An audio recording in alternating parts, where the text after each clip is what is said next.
오늘 말씀의 제목은 좋은 기별은 뼈를 윤택하게 하느니라입니다. 좋은 기별은 뼈를 윤택하게 하느니라. 제목이 참 희한하죠. 이스라엘 사회에서 뼈라는 것은요, 생명을 상징합니다.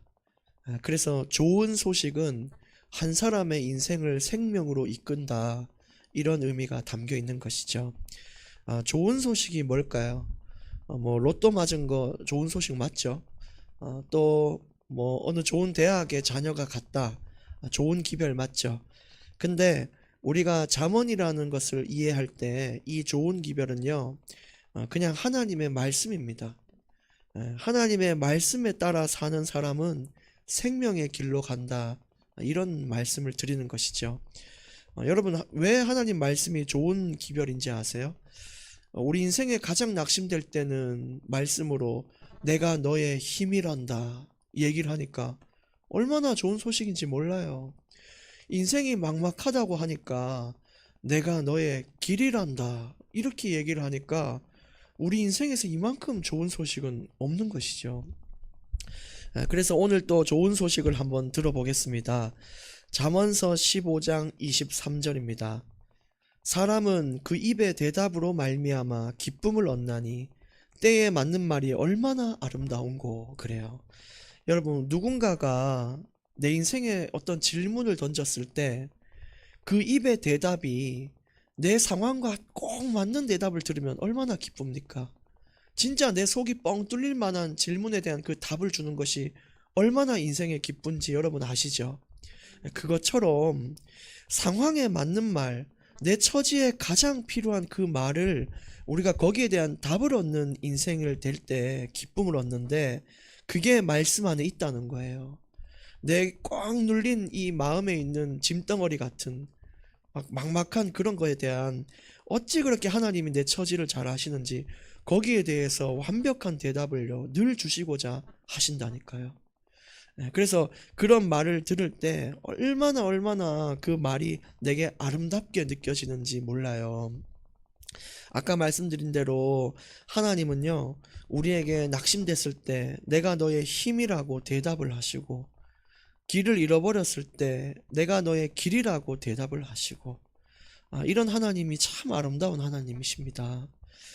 근데 우리가 그래서 말씀에서 자꾸 답을 찾아야 되거든요. 답을 찾은 이후에는 또 어떻게 해야 되냐? 가지고 있으면 안 되겠죠. 전해야 되겠죠. 그걸 보고 우리는 전도라고 합니다. 앞으로 제가 계획하고 있는 게 뭐냐면요, 이제 성도님들에게 전도를 좀 가르쳐야 될 이유가 있다라는 생각이 들어요. 그래서 지금 제가 어제 좀 풍성하게 하려고 기도 중에 있고 좀 잘 준비해서 해야 되니까 아마 4월이나 이때부터는 오후 예배를 아마 전도 세미나로 하는 것이 어떻겠냐 이런 생각을 합니다. 그래서 앞으로는 화요일 날은 또 제가 광고 드리겠지만 우리 권사님 집에 모여서 성경 스터디를 좀 할 수 있는 분들은 같이 해서 또 인생에 필요한 말씀 나누고, 수요일 날은 저희가 고린도전서 하죠. 교회를 어떻게 섬기냐 그거를 수금에 나누고 있고요. 또 주일 예배에서는 믿음을 점검하는 사사기를 나누고 있는데, 거기에 플러스 오후 예배에서는 전도에 대해서 나눈다 이 말입니다. 그렇게만 돼도 우리가 참 풍성한 은혜를 나누겠죠. 그것처럼 세상 사람들도 기다리고 있는 대답이 있어요. 왜 내 인생이 이렇게 수고하고 무거운 짐밖에 없냐? 왜 나는 원인도 모르고 힘들고 어려워야 되냐? 거기에 대해 맞는 말을 들어야 되는데 답이 없잖아요. 그래서 우리가 말씀을서 답을 찾아서 그것만 심부름할 수만 있어도 굉장한 문이 열린다 이 말입니다. 그래서 우리 입술에도 맞는 말을 항상 준비하는 인생이 되기를 정말로 원합니다. 오늘 아름답다 이렇게 얘기한 것이 있는데, 예쁜 것과 아름다움은 달라요. 여러분, 예쁜 거는 한때입니다. 얼마 안 지나서 다 사람들은 노화가 진행되고 예쁨은 사라지죠. 근데 우리 인생이 누군가에게 답을 줄 수 있는 인생이 된다면요, 아름다운 인생이 된다는 것이죠. 여러분, 아름다운 자가 되시기를 바랍니다. 24절, 지혜로운 자는 위로 향한 생명길로 말미암음으로 그 아래에 있는 스올을 떠나게 되느니라. 지혜는 말씀입니다. 말씀을 따라 사는 자는요, 될 수밖에 없는 길을 가게 되어 있어요. 저는 어릴 적에 조부모님과 살았는데 집에 컴퓨터 한 대가 들어왔는데 제가 컴퓨터 게임을 하면은 잘한다고 칭찬을 해주셨어요. 왜냐? 그 어르신들이 잘 모르는 거죠. 그냥 기계 앞에 앉아서 두들기니까 아, 우리 손자 진짜 공부 잘한다고 이렇게 얘기했거든요. 근데 제가 그대로 갔으면 인생이 어떻게 됐겠습니까? 완전 페인이 됐겠죠. 근데 감사한 것이 제가 매주 주일 예배를 갔단 말이에요. 근데 제 가슴 속에 심겨진 그 말씀이 저를 이끌었는지 내가 이대로 살면 안 되겠다는 생각이 들었어요. 그래서 스스로 통제하기 시작했는데 그때부터 저는요, 공부라는 걸 시작했거든요.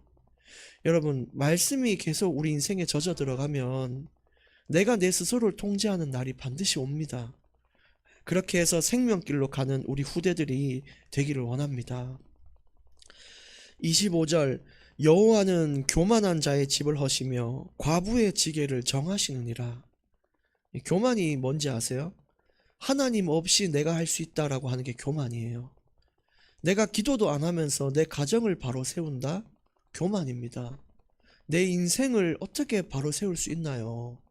하나님 없이는 아무것도 할 수 없다라고 얘기하는 자가 겸손한 자예요. 근데 우리 스스로 교만해가지고 내가 가지고 자꾸 뭐 할 수 있다라고 생각하고 거기에 대해서 그런 마음을 버리셔야 돼요. 안 그러면은 수고하고 무거운 짐을 계속 지고 살게 된다니까요. 뒤에 과부의 지게를 정하신다. 이 말씀은 무슨 말씀이냐면 여러분, 과부라는 것이 보호자가 없잖아요. 인생이 얼마나 외롭고 쓸쓸하고요. 또 이스라엘 사회에서는 자기 재산조차도 제대로 지킬 수 없는 사람이 과부예요. 근데 하나님께서 그 과부의 지게를 정하신단 말은 그 약하고 인생을 책임질 수도 없는 그 과부의 그 땅을 지키시겠다는 뜻이에요. 인생을 돌보고 먹고 살 수 있는 모든 것들을 허락하신다. 그게 하나님의 뜻이에요. 근데 우리가 그런 하나님을 뒤로하고 내가 알아서 할게요 라고 하는 것이 교만이라는 것입니다. 26절에도 악한 꾀는 여호와께 미워하시나 선한 말은 정결하다.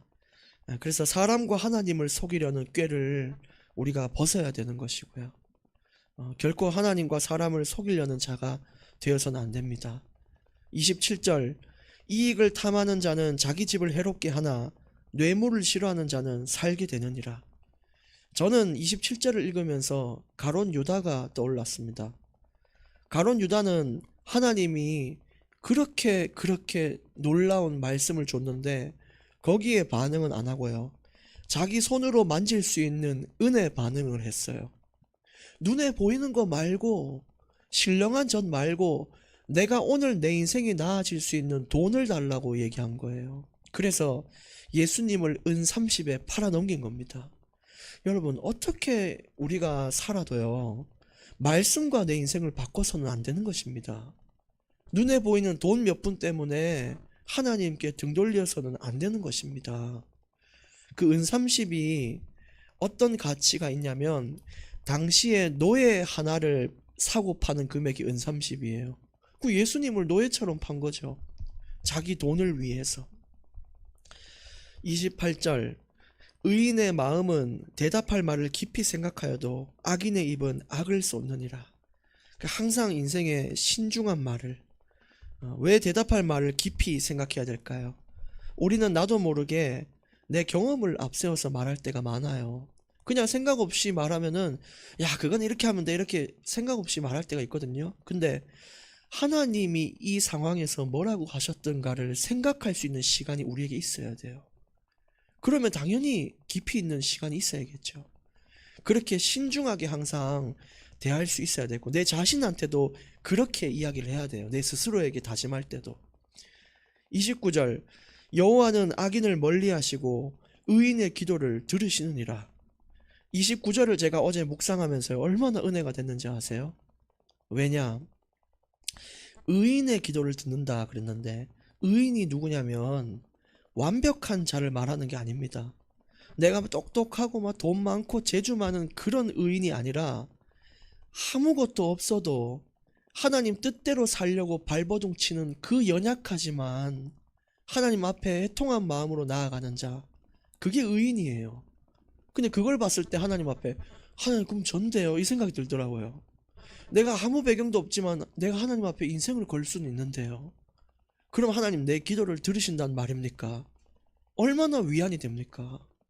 그래서 저는요, 하나님 앞에 제 진짜 인생을 드리면서 마음의 소원을 바칠 건데, 제 소원은 뭐냐면요, 우리 하원교회 전 성도님이 삶에서 어려움이 없고 영적으로도 어려움이 없는 것이 제 소원입니다.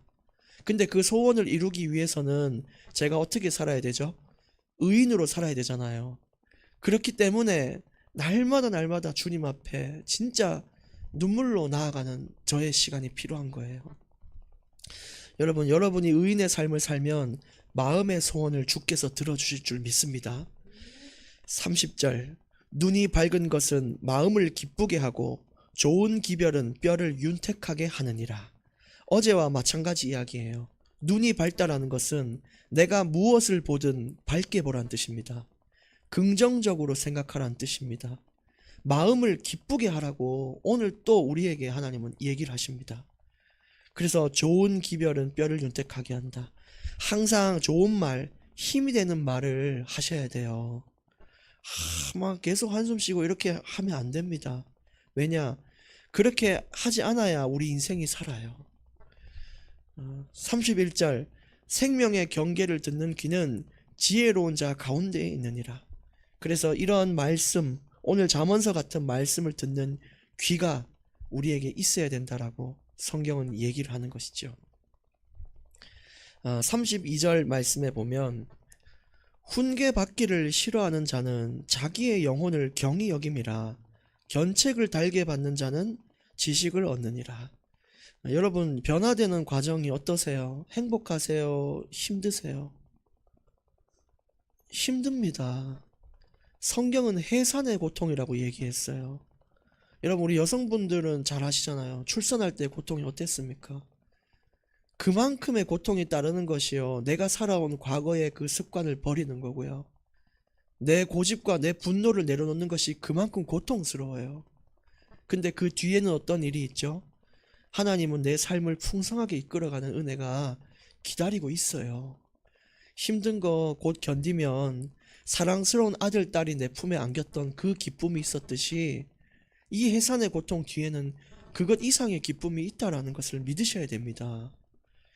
그래서 훈계를 달게 받으셔서 내 자신을 깨트리고 내 자신이 변화되는 것을요, 진짜 놓치시면 안 돼요. 33절, 오늘 마지막 말씀, 오늘 잠언서 15장의 마지막 구절이자 또 결론이 되겠습니다. 여호와를 경외하는 것은 지혜의 훈계라 겸손은 존귀의 길잡이니라. 아까 말씀드린 거예요. 나는 아무것도 아니니까 하나님 뜻대로 되게 해달라고 진짜 하나님만 바라보고 사는 게 여호와를 경외하는 것입니다. 그래서 오늘 결론 말씀을 이제 드리고자 하는데, 오늘 결론을 잘 담은 찬송이 있어가지고 오늘은 그 찬송으로 결론을 대신할까 합니다. 우리 다같이 찬송가 85장을 펴겠습니다. 찬송가 85장입니다.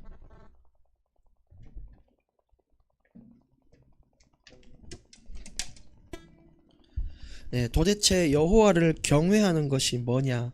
오늘 찬송가 85장으로 여호와 경외함을 이 찬송으로 대신하겠습니다.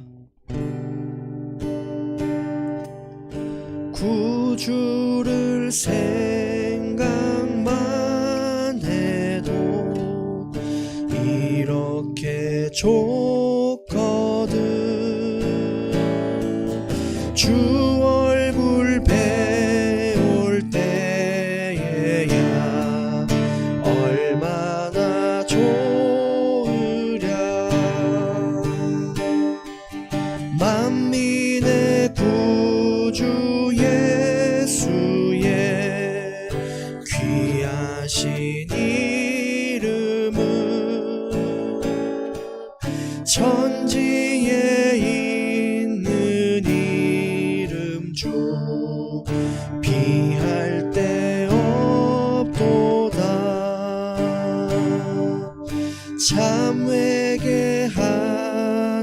자에게 소망이 되시고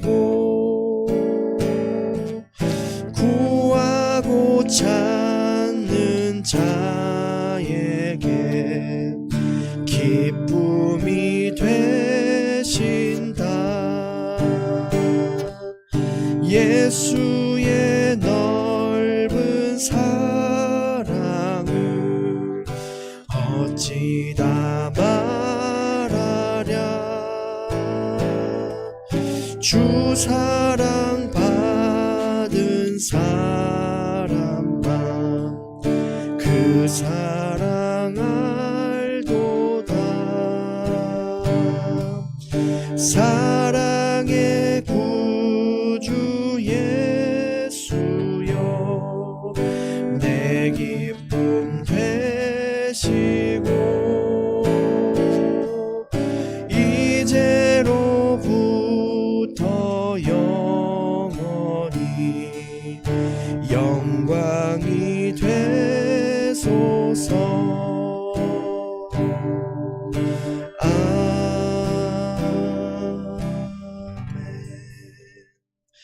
하나님 아버지 감사합니다.